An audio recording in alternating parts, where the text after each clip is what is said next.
Safety, according to Sky's Mark Stone, who was on board one of the rescue ships. They were the lucky ones. In the past year, more than 4,000 refugees have drowned trying to reach Europe, and politicians across the continent are grappling with the ongoing crisis. Well, let's hear now from our Europe correspondent Mark Stone about that dramatic rescue 12 miles off the Libyan coast.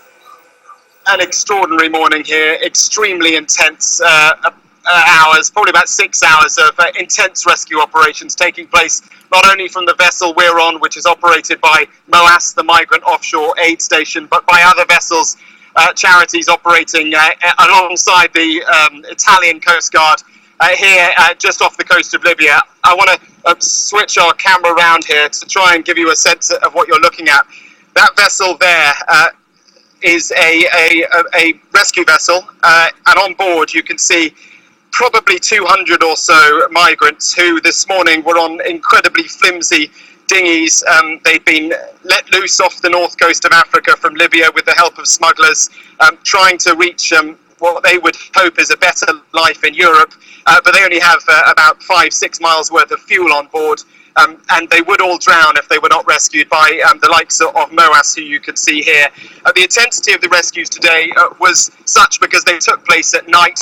We were on board this vessel when one of the rubber dinghies, and these are small dinghies that are not designed for the open seas, came close to our vessel, but because of the panic, because it was night, because of most of those on board are unable to swim, it capsized right next to our rescue vessel.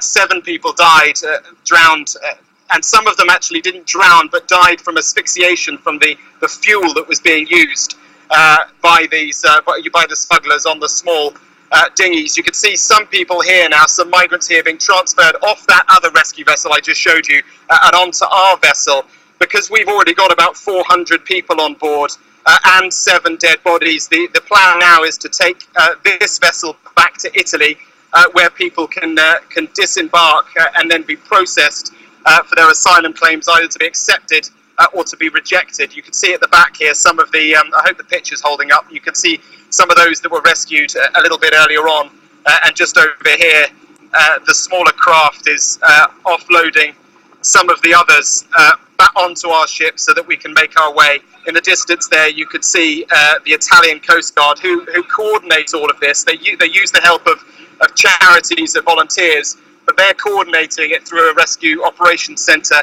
in Rome. You can see another rescue vessel over there. I want to try and take you onto the bridge just inside to show you what's happening in here. The rescuers said that the intensity was more than they've seen for some time. Marco is the captain is over here alongside Marco on the left here. Marco, yes. You're live on Sky News at the moment, Sky Television. Can you just tell me how intense was this morning? Yes, today it was intense for the fact that today the rubber boats were jam-packed. They put as many people as they can. We had one rubber boat which has 160 people on board, so that was incredible. These boats are made just maybe to handle not more than 100 people. 100 people is already fully dangerously loaded, imagine with 160. So yeah, that made it really difficult. Since that was jam-packed, they were jumping and walking on fuel.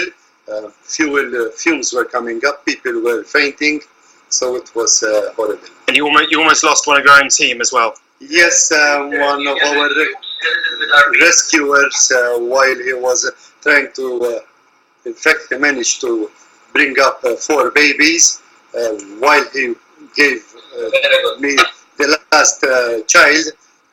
The rest pulled him into the water, so he was swimming in fuel, and he almost fainted. In fact, the other rescuer went and he recovered him because he was unconscious. It was a very dangerous situation for us. Okay, Marco, thank you very much indeed. One of the things that some people have said to us, and they want to understand more about the fact that if the migrant offshore rescue team, MOAS and the others, continue to do this, there is an argument, so say some, that it's just going to encourage more to come. Well, the answer from MOAS is pretty straightforward. They say to think of them as an ambulance. All that they are doing is rescuing people, saving lives of people who would otherwise die. It's a bigger game. It's a bigger question over how you stop them coming from in the first place. And I should say that 99% of people here are from Africa. Those that aren't are from Bangladesh, from Pakistan. Many people are from countries where there aren't wars. There is abject poverty, but no wars. And that will present problems in Europe because they won't be able to get asylum. They will probably almost certainly be sent back to the homes that they have tried to flee. Yeah, this is true. Unfortunately, this is a double-edged sword. We may be some people will think that we are a bullying factor, but the reality is that when we're not here, many people, much more people will die.